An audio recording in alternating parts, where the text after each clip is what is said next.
بسم اللہ الرحمن الرحیم۔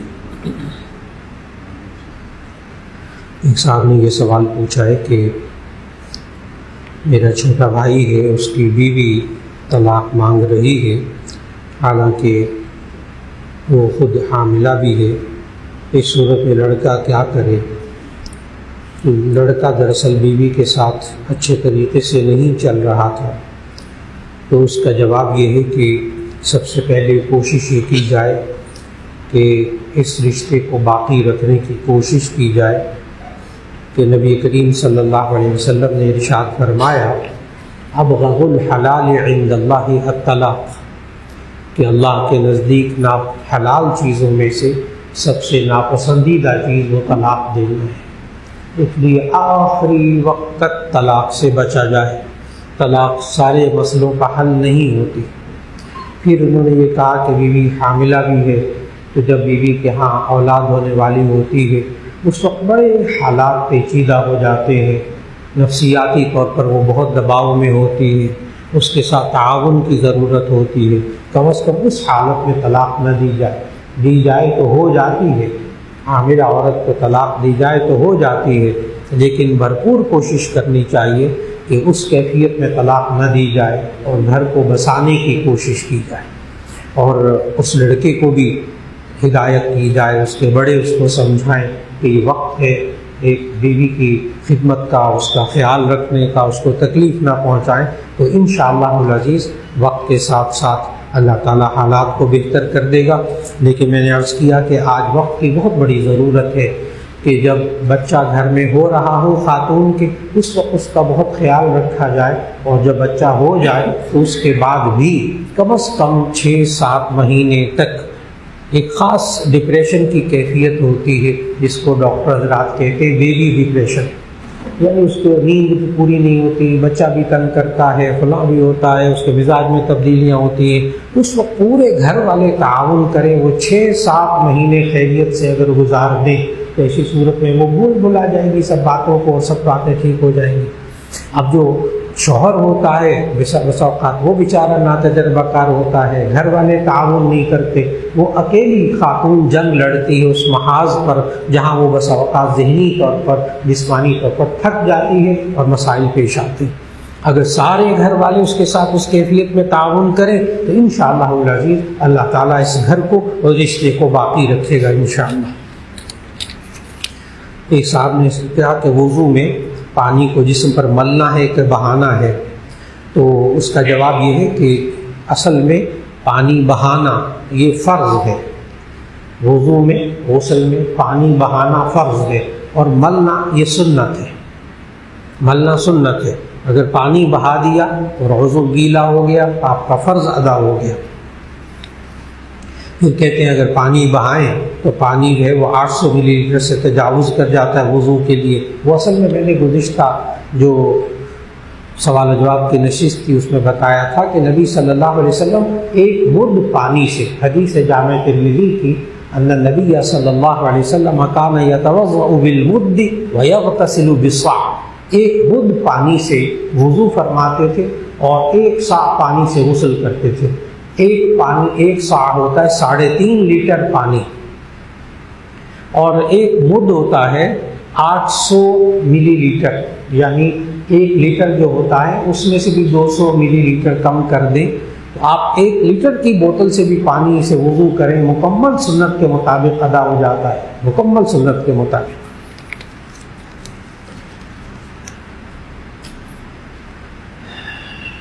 ایک صاحب نے کہا کہ کیا ایک سے زائد بیویوں میں برابری کیسے کی جائے اور کن کن چیزوں میں کی جائے؟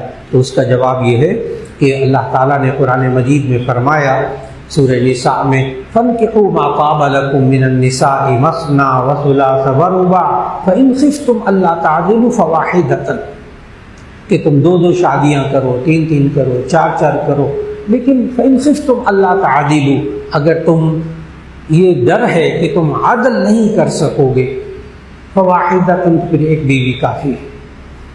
عدل کس کو کہتے ہیں؟ انصاف کس کو کہتے ہیں؟ وضع الشیء فی محلہ، عدل کی ضد ہے ظلم۔ تو عدل کہتے ہیں وضع الشیء فی محلہ، جس چیز کی جو جگہ ہے اس کو اس جگہ پہ رکھنا، یہ ہے عدل و انصاف۔ یعنی جس کا جو حق ہے وہ اس کو دے دیا جائے، یہ ہے عدل و انصاف، اور جس کا حق جو ہے وہ نہ دیا جائے تو یہ ظلم ہے۔ تو جس کا جو حق ہے وہ اس کو دے دیا جائے، بس برابری مقصود نہیں ہوتی، مساوات مقصود نہیں ہوتی، اصل میں عدل و انصاف اس کی کتنی ضرورت ہے۔ وہ ایک بیوی ہے، وہ ایک روٹی کھاتی، دوسری 2 روٹیاں چاہتی، اب کہ نہیں برابر برابر ایک ایک روٹی کھانی، یہ مقصود نہیں ہے، یہ مقصود نہیں ہے۔ مساوات، حقوق کی مساوات، یہ نہیں ہے کہ تم نے 1 کپ چائے پینی، تم نے بھی 1 کپ، اچھا 1 کپ دودھ، بس ٹھیک ہے 1 کپ دودھ، تم صبح دودھ پہ نہیں لینے، بالکل نہیں 1 کپ دودھ، میں نعوذ باللہ۔ یہ لوگ نا برابری کو بڑا غلط سمجھتے ہیں۔ مساوات اسلام میں یہ والی نہیں ہے، مساوات کہتے ہیں حقوق کی مساوات، حق مساوات، حقوق کی مساوات، حق برابر برابر دے دیا جائے۔ ایک صاحب نے پوچھا کیا بیوی اپنے حقوق معاف کر کے شوہر کے ساتھ رہ سکتی ہے تاکہ اس کو طلاق نہ دے؟ تو اس کا جواب ہے کہ جی ہاں۔ انہوں نے سوال کیا کیا بیوی اپنے حقوق معاف کر کے شوہر کے ساتھ رہ سکتی ہے تاکہ اس کو طلاق نہ دے؟ تو اس کا جواب ہے کہ جی ہاں، جیسے نبی کریم صلی اللہ علیہ وسلم کے ازواج مطہرات میں سے حضرت سعودہ رضی اللہ تعالیٰ عنہ نے اپنا حق حضرت عائشہ رضی اللہ عنہ کو دے دیا تھا، اور عرض بھی کیا کہ رسول اللہ صلی اللہ علیہ وسلم میں آپ مجھے چھوڑیں نا، طلاق نہیں دیجیے گا۔ ان کو اندازہ ہو گیا تھا حالات سے، نبی صلی اللہ علیہ وسلم نے کہا نہیں تھا، لیکن انہوں نے کہا یا رسول اللہ میں اپنی باری حضرت عائشہ رضی اللہ عنہ کو دیتی ہوں، لیکن آپ مجھے طلاق نہ دیجیے گا۔ نبی صلی اللہ علیہ وسلم قبول کر لیا۔ تو معلوم ہوا کہ اگر حالات ایسے ہو جائیں کہ ایک بیوی، سابقہ بیوی یہ کہے کہ ٹھیک ہے آپ دوسری شادی کر لیں اور آپ بیوی کو حقوق اسی کو دے دیں، تو کوشش کریں آپ بھی انصاف، پھر بھی انصاف کیجیے، اس کے ایثار کے باوجود اس کے ساتھ عدل و انصاف احسان سے کام لیجیے۔ لیکن اگر بیوی اپنے حق معاف کر کے شوہر کے ساتھ رہنا چاہتی ہے تاکہ اسے طلاق نہ دے تو یہ درست۔ ایک صاحب نے کہا بچے والدین کے شوق کی وجہ سے حفظ کرتے ہیں، اگر وہ بھول جائیں تو والدین کو بھی گناہ ہوگا؟ تو اس کا جواب یہ ہے کہ بچوں کے والدین شوق کی وجہ سے حفظ کراتے ہیں، بغیر شوق کے تو کوئی بھی حفظ نہیں کراتا، سارے حفظ شوق سے کرواتے۔ لیکن یہی کہنا چاہتے ہیں کہ ماں باپ اپنا ایک شوق ذوق پورا کرنے کے لیے حافظ بنا دیتے ہیں، بعد میں بچے کی فکر نہیں کرتے۔ اصل سوال یہ والا ہے، تو اس کا جواب بہت آسان سا ہے، اپنے بچوں کو حفظ کروائیے اور اس خوف سے کہ کہیں بھول نہ جائے، ہمیں گناہ ہوگا، اس طرف نہ جائیں، یہ سوچنا اپنائیں۔ کیوں؟ اس لیے کہ جب تک وہ نابالغ بچہ ہے تو گناہ اس کے ذمہ نہیں ہے، جب وہ بالغ ہو جائے گا تو پھر یہ گناہ اس کے ذمہ ہوگا، والدین کے ذمہ نہیں ہوگا۔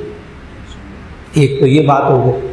دوسری بات آسان سی، ماں باپ کی جو سب سے بڑی مشکل ہے اس وقت وہ یہ ہے کہ بچوں کو حافظ بنا دیتے ہیں، پھر اسکول میں داخل کروا دیتے ہیں، پھر میٹرک کے امتحانات، پھر ایف ایس سی کے امتحانات، پھر میڈیکل کے امتحانات، پھر انجینئرنگ کے امتحانات۔ اب بچہ نہیں وقت دے پاتا، ماں باپ کہتے رہتے ہیں 1 پارہ روزانہ سنایا کرو، 2 پارے روزانہ سنایا کرو، دیکھو قرآن بھول جاؤ گے۔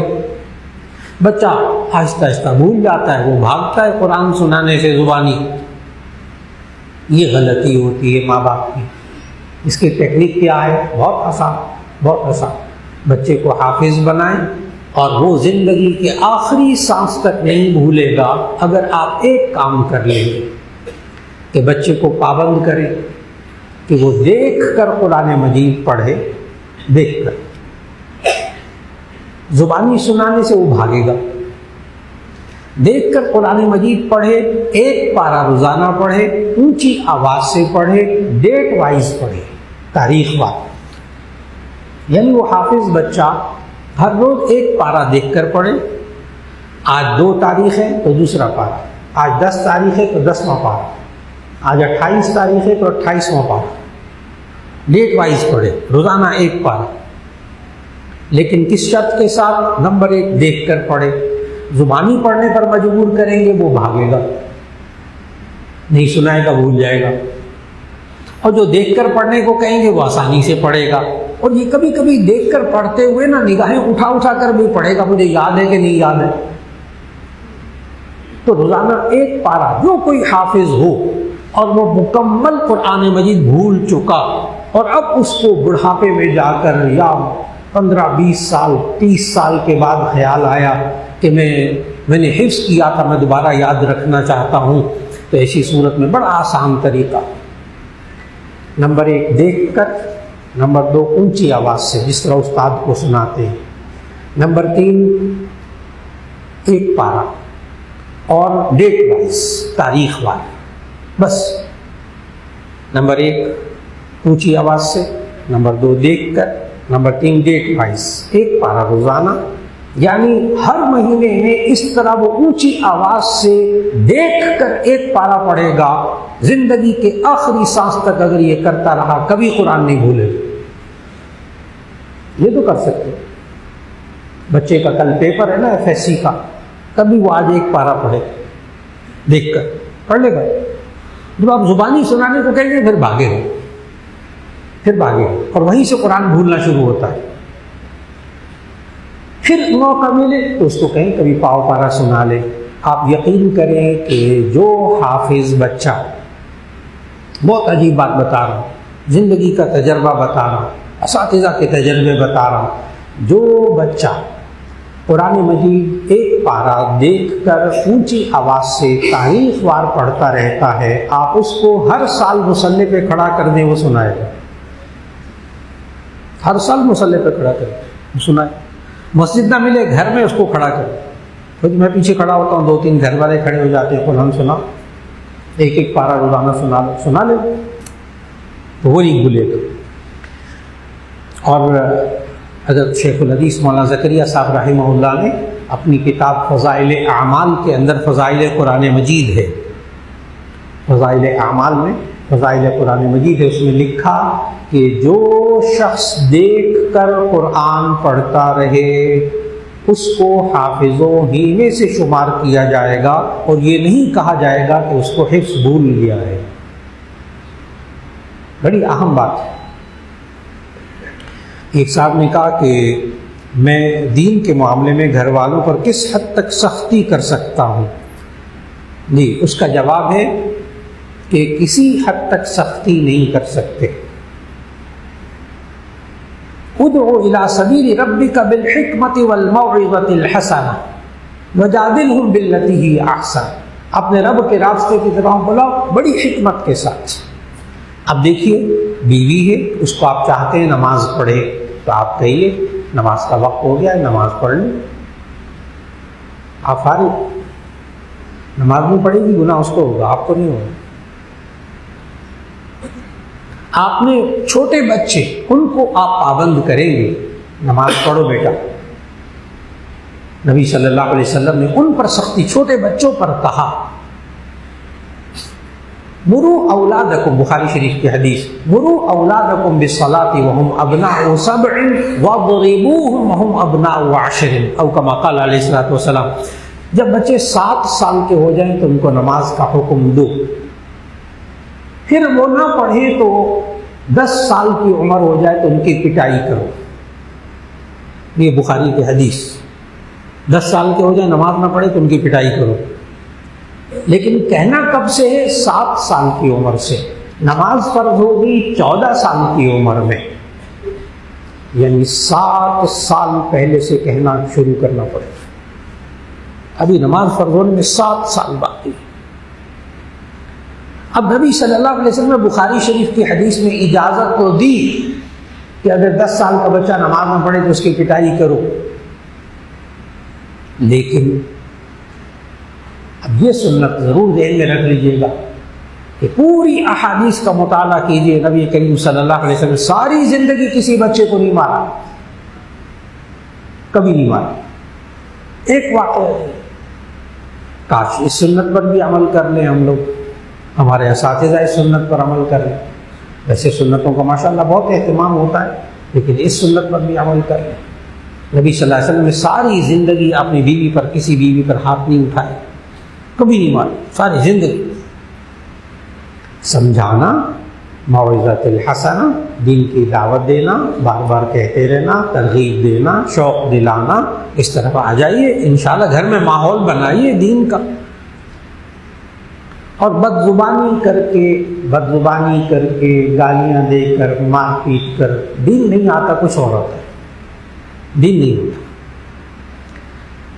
سختی آپ کریں لیکن وہ اخلاقیات کے دائرے میں رہ کر اپنے مزاج کو تند خو سخت مزاج نہ بنائیں۔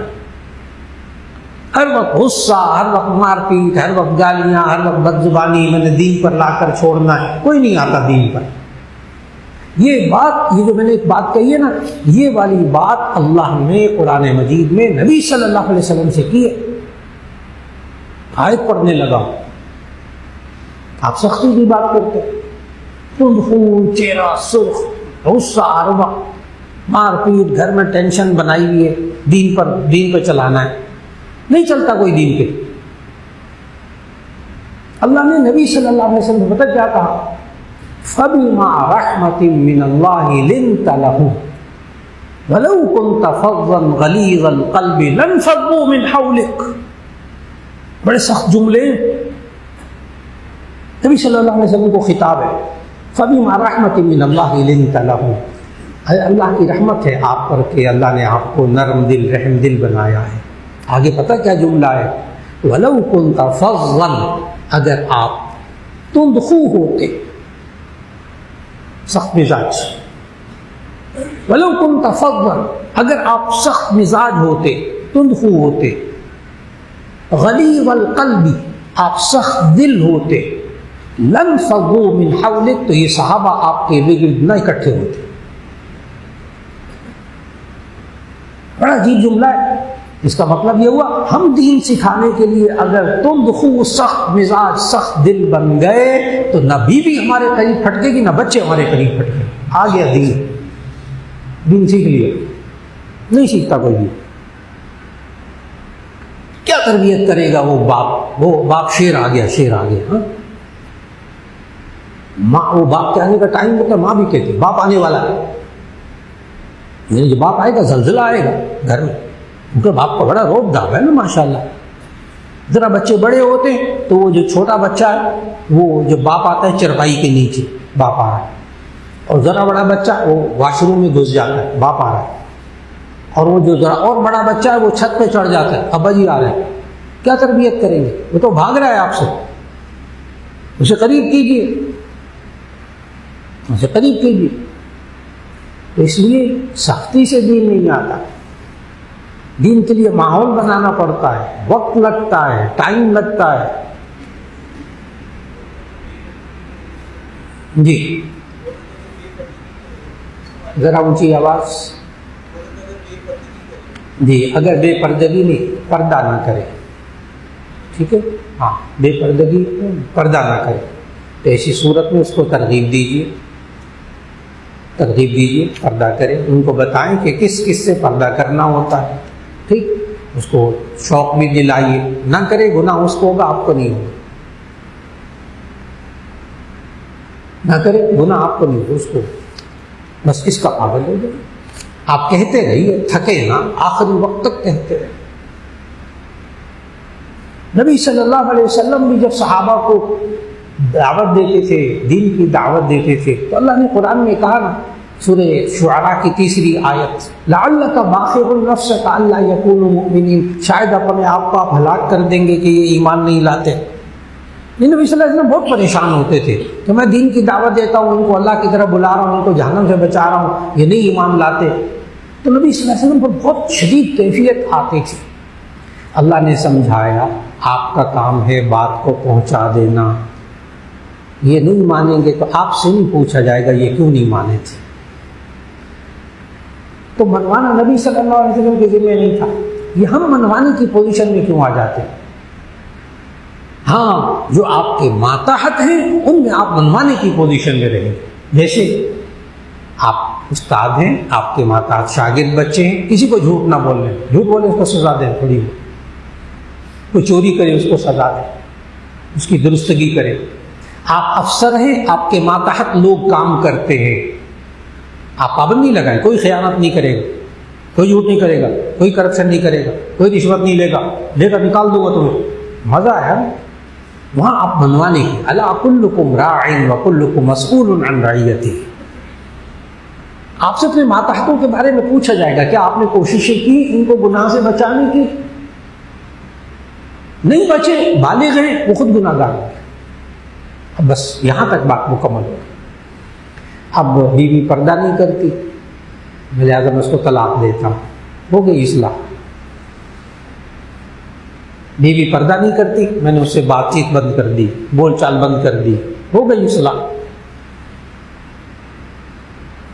گھر میں بڑی بے دینی ہے مولانا، میں گھر سے باہر جانا چاہتا ہوں، میرا گھر میں دل ہی نہیں لگتا، بے دینی کا ماحول ہے. میرے اپنے شاگرد، یہ آپ نے جو سوال کیا نا بڑا گہرا سوال ہے.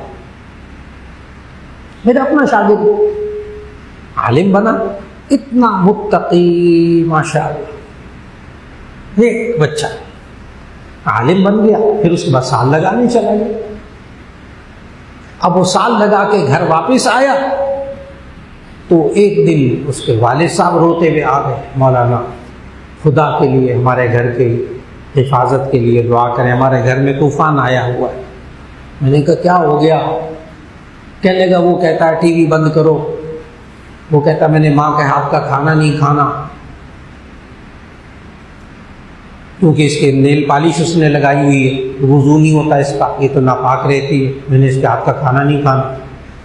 باپ کی شکل کی طرف نہیں دیکھتا، کہتا اس کی داڑھی نہیں ہے، میں باپ کی شکل کی طرف نہیں دیکھتا. بہنوں کی طرف کیوں نہیں دیکھتا؟ بہنیں دوپٹہ نہیں لیتی، پردہ نہیں کرتی، میں ان سے بات ہی نہیں کرتا. اب اتنا متقی نیک.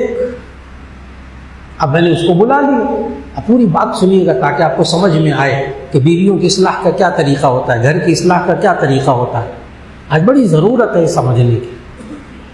میں نے اس شاگرد کو بلایا، بلا کے پوچھا بیٹا وہ سنا ہے کہ تم والدہ کے ہاتھ کی پکی ہوئی روٹی نہیں کھاتے. کہنے کہ ہاں وہ نیل پالش لگائی ہوتی ہے، وہ ناپاک ہوتی ہے، اس کا وضو بھی نہیں ہوتا، اور میرا سارا علم کا نور ختم ہو جائے گا. یہ اس نے جواب دیا مجھے. کہنے کہ میں اس کے ہاتھ کے کھانا کھاؤں گا نا میرا نور ختم ہو جائے گا. تقویٰ کمال کا. میں نے کہا والد صاحب کی طرف کیوں نہیں دیکھتے تم؟ سنایا نا ان کے ساتھ ان کی طرف چہرے کی طرف دیکھتے تھے، ان کے چہرے پہ داڑھی نہیں، ان کی چہرہ دیکھنے کو دل نہیں کرتا. میں نے کہا بیٹا وہ اپنے بہن بھائیوں سے بھی، بچوں بہنوں سے بھی تم بات نہیں کرتے. کہ نہیں وہ پردہ نہیں کرتی، ہر وقت ٹی وی دیکھتی رہتی، گانے سنتی رہتی، فلمیں دیکھتی. میں نے کہا اچھا. میں نے کہا اب تمہارا دل کیا کرتا ہے؟ کہنے کہ میرا دل کرتا ہے میں گھر سے بھاگ جاؤں. میں نے کہا بھاگ جاؤ. متقی نیک، آپ تقوی کے ساتھ زندگی گزارے ساری، بھاگ گئے گھر سے. پھر جب ذرا تھوڑا سا ماحول بہتر ہوا تو میں نے عرض کیا کہ اب میں بھی کچھ کہہ لوں آپ کو، میں بھی کچھ کہہ لوں. میں نے کہا کہ اگر آپ میرے کہنے پر چلنا چاہتے ہیں جو میں دین بتاؤں گا، دین. کہنے کہ جی استاد جی، جی استاد جی بالکل بتا دوں. بہت نیک بچہ، نیک بچہ.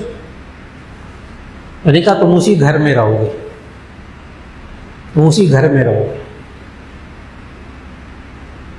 اور باپ کے کپڑے کی دکان تھی. اب مزے کی بات یہ کہ وہ دکان پہ بھی نہیں جاتا تھا. میں نے پوچھا، میں نے کہا باپ کی دکان پہ کیوں نہیں جاتے؟ بیٹھو. باپ کہتا سارا دن گھر میں پڑے رہتے جب سے چلا لگا کے وہ سال لگا کے آئے ہو. پہلے حفظ کروایا، پھر تھوڑا سا پڑھوایا، پھر درس نظامی میں داخل کر دیا، وہ عالم بنا، 8 سال علم حاصل کرتا رہا. پھر 1 سال جناب وہ چلا گیا سال لگانے کے لیے، واپس آیا تو ماشاءاللہ متقی. اب وہ باپ کی دکان پہ کیوں نہیں جاتا؟ کہتے وہاں عورتیں آتی، میری نظر کی حفاظت نہیں ہوتی. چل متقی، تقویٰ کمال کا. باپ کی دکان پہ اس لیے جانا کہ وہاں عورتیں آتی، نظروں کی حفاظت نہیں ہوتی. اب میں نے اس کو کہا، میں نے کہا کہ اب تھوڑی سی مختصر کروں گا، زیادہ لمبا نہیں. میں نے کہا کہ گھر میں رہو، اپنی 5 وقت کی نماز پڑھو، اپنے آپ کو گناہوں سے بچنے کی کوشش کرتے رہنا. اور دیکھو تم آج کے بعد بازار کا سودا،